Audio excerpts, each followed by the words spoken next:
Tom thought he had it all figured out when he moved his money to a high-yield savings account paying 4.5%. He'd done the research. He knew traditional savings accounts were a ripoff. While everyone else was earning 0.45%, Tom was earning 10 times that. He thought he'd solved it. He didn't. He didn't. His bank was still making more off his deposit than he was.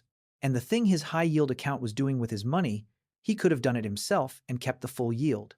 But here's the part that really stings. His coworker Tom still had $20,000 sitting in a traditional savings account. In 1 year, his bank paid him $76 in interest. That same year, his bank took that $20,000 and used it to earn over $1,200. He got $76, they kept the rest, and he thanked them for it. Tom had no idea he was losing money. Tom thought he'd fixed the problem. They were both wrong, just at different levels.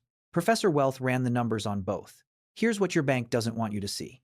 Tom did everything he was told to do. He saved 6 months of expenses. He kept it in a savings account at a big national bank. He checked his balance every month and saw a small interest deposit. It wasn't much, a few dollars here, a few dollars there, but it felt responsible. It felt safe. His savings account was paying 0.38% APY. That's the national average right now, according to FDIC data. On $20,000, that's $76 a year, about $6.33 a month. Not even enough to buy lunch. Now, Tom probably never thought about what his bank was doing with that $20,000 while it sat in his account. He probably assumed it was just sitting there in a vault somewhere waiting for him. It wasn't. The moment Tom deposited that money, the bank put it to work, not for him, for them. Here's what Tom's bank did with his $20,000. The first thing they did was lend it out. That's the core business model of every bank in America. They take your deposit, pay you a fraction of a percent, and lend that money to someone else at a much higher rate. The difference between what they pay you and what they earn is called the net interest margin. And right now, the average net interest margin for U.S. banks is 3.39%, the highest it's been since 2019. Let's put that in real numbers. Tom's bank paid him 0.38%. They earned an average of 3.39% on the money they lent out using his deposit. On $20,000, that's a spread of about $602 a year that the bank keeps. Tom got $76. The bank got $602 from the same $20,000. But that's just the average. Let's look at where the really wide margins are. Credit cards. The average credit card APR in the first quarter of 2024 is 21%.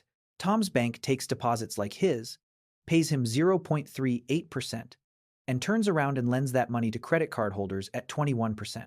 That's a spread of over 20 percentage points. On $20,000, if the bank allocated even a portion of Tom's deposit toward credit card lending, the profit on that slice alone dwarfs what they paid him for the entire year. Auto loans. The average rate on a new car loan right now is around 7.5%. Mortgages, around 6.8%. Personal loans, around 12%. Every one of these lending products is funded in part by deposits like Tom's, and every one of them earns the bank multiples of what Tom receives. Then there's the Treasury trade, and this is the one that should make you pause. Tom's bank takes a portion of his deposit and buys short-term U.S. Treasury bills. Right now, 3-month T-bills are yielding around 3.6%. The bank buys those treasuries with Tom's money, earns 3.6%, and pays Tom 0.38%. That's a 3.22% spread on an asset that Tom could buy himself. The bank is literally acting as a middleman between Tom and the U.S. government and charging him over 3% for the privilege. And then there are the fees. American banks collected an estimated $12.1 billion in overdraft fees, NSF fees, ATM fees, maintenance charges, and other service fees in a single year. JP Morgan Chase alone collected over $1 billion in overdraft fees in 2024. Wells Fargo, nearly the same.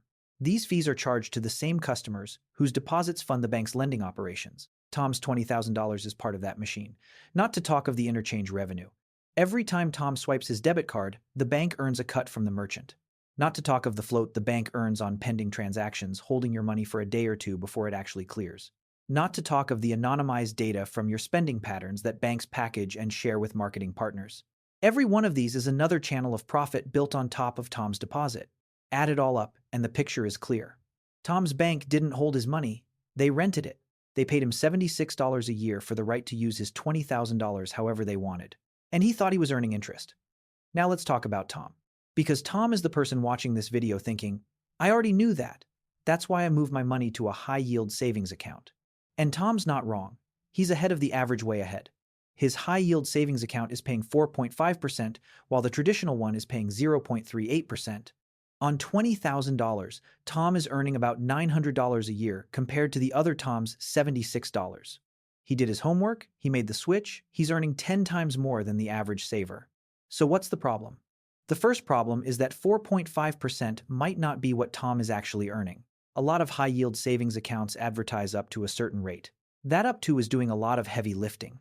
Some accounts use tiered rate structures, where the top rate only applies to the first $500 or $1,000.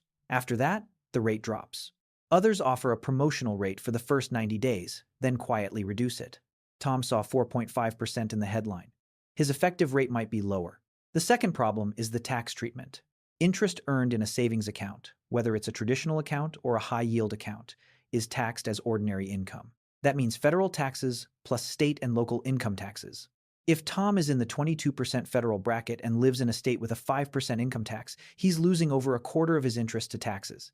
His $900 becomes roughly $657 after tax. The third problem, and this is the big one, is what Tom's high-yield savings account is actually doing with his money.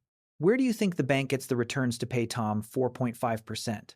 They're doing exactly what we just described with the other bank. They're lending it out, they're buying treasuries, they're running the same profit machine. The only difference is that a high-yield savings account shares a bigger slice of the profit with the depositor, but it's still a slice. The bank is still the middleman, and the middleman is still taking a cut. Here's the question Tom never asked. If the bank is using my money to buy treasury bills and earn 3.6% or more, why don't I just buy the treasury bills myself? Professor Wealth ran the numbers. Same $20,000, same 1-2 month period, 3 different scenarios. Scenario 1.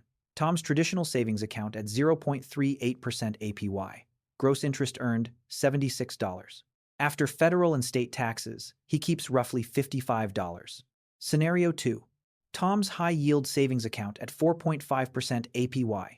Gross interest earned $900. After federal and state income taxes at a combined 27%, he keeps about $657. A huge improvement over the first scenario. But here's the thing. He's paying taxes at both the federal and state level on every dollar of that interest. Scenario 3. A short-term Treasury bill ETF like SGOV. SGOV's 1-2 month trailing yield as of April 2024 is 3.95%, with a 30-day SEC yield of 3.55%.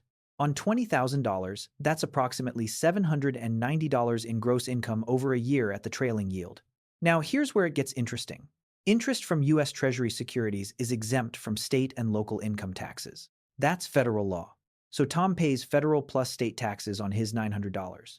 The SGOV investor pays only federal tax on their $790. After taxes, the SGOV investor keeps roughly $616 at the trailing yield, and that's without paying any state or local tax. Now, you might look at that and say, wait, Tom's high-yield account still comes out slightly ahead in raw dollars.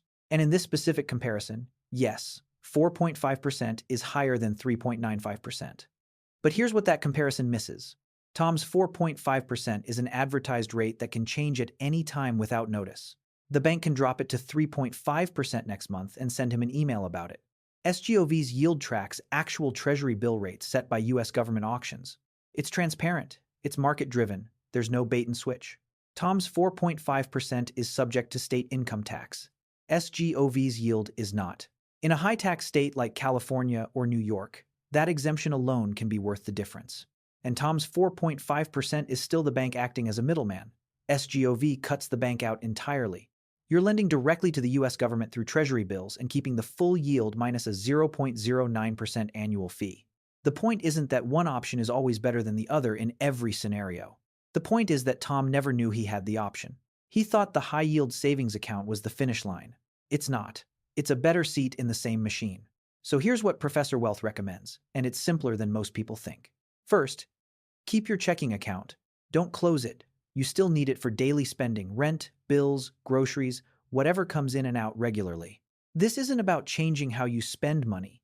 It's about changing where your idle money sits. Second, identify your idle cash. That's your emergency fund, your savings, cash waiting to be invested, money you're setting aside for a down payment or a big purchase. This is the money that's sitting in a savings account earning next to nothing while your bank earns 10 to 50 times more on it. Third, here are your options to move that cash. Option 1. A Treasury bill ETF like SGOV. You buy it through any brokerage account, Robinhood, Schwab, Fidelity, Webull, whatever you already use. You buy it like a stock. The ETF takes your money and invests it in US Treasury bills that mature in 3 months or less. Every month, you get paid a dividend, that's the interest income. When you need your money back, you sell it during market hours. The price stays right around $100. It's designed that way. The expense ratio is 0.09% a year. On $20,000, that's $18 a year. And your distributions are exempt from state and local income tax. Option 2. TreasuryDirect.gov. This is the US government's own website where you can buy Treasury bills directly. No middleman at all, no brokerage, no ETF, no expense ratio. You set up an account, link your bank, and buy T-bills at auction. They mature, you get your money back with interest. The downside is that it's less liquid than an ETF. You're committing to a maturity date of 4 weeks to 50, 2 weeks. But if you don't need instant access, this is the purest version of cutting out the middleman. Option 3. A money market fund. These are offered by brokerages like Fidelity, Schwab, and Vanguard. They invest in short-term government securities and other high-quality short-term debt. They offer daily liquidity. You can pull your money out at any time. Yields are currently competitive with high-yield savings accounts. And if you choose a Treasury-only money market fund, you get the same state tax exemption as SGOV. Now, here's the objection most people raise. But my savings account has FDIC insurance. And that's true. FDIC insurance covers up to $250,000 per depositor per bank. If the bank fails, the government guarantees your money. That's a real protection. But think about what you're comparing it to. Treasury bills are debt issued by the same US federal government that backs the FDIC.